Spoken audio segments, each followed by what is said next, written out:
écrire, compter à l'école, un retour aux fondamentaux tout relatif. À en croire de nombreux titres de presse et réactions, cette initiative serait un retour aux fondamentaux salutaire pour certains, passéiste pour d'autres.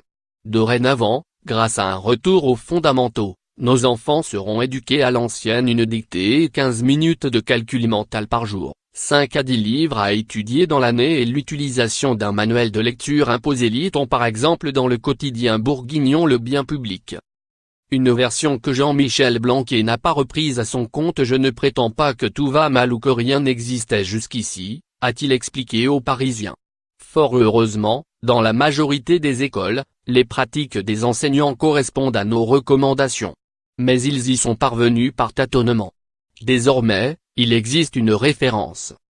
Si le ministre insiste fortement sur le lire, écrire, compter, il serait erroné de prétendre que ces apprentissages fondamentaux étaient en voie de disparition à l'école.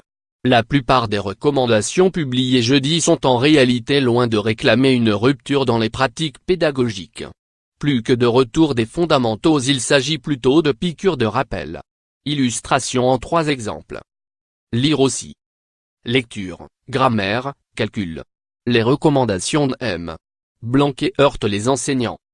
La dictée du jour figure parmi les consignes du ministre aux enseignants.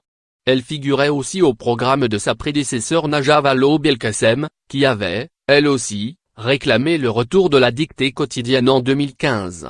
Les programmes du CP à la 3e mis en place à l'époque mentionnent d'ailleurs bien des activités d'écriture quotidienne qui peuvent être dédictées, sous différentes formes, mais pas seulement.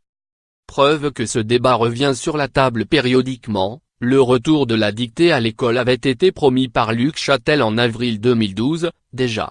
Ou encore par François Fillon, en 2004. Contrairement à ce que certaines présentations des circulaires ont pu laisser entendre, il n'est pas plus question de retour des leçons de grammaire. Si M. Blanquer a déploré qu'elles soient absentes, selon lui, dans certains cahiers d'élèves, elles restent à l'évidence attendues dans les programmes. Ce que la circulaire ministérielle du 26 avril dit elle-même.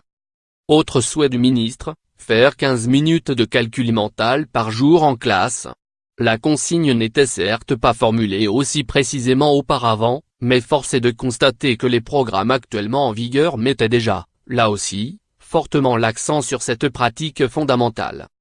La pratique du calcul mental était ainsi fortement prescrite au cycle 2, 3 et 4, c'est-à-dire sur l'ensemble de l'élémentaire et du collège. La pratique quotidienne du calcul mental conforte la maîtrise des nombres et des opérations, lit-on ainsi dans l'introduction du programme de mathématiques du CP au CE2. Et la pratique régulière du calcul mental reste conseillée jusqu'à la classe de 3e.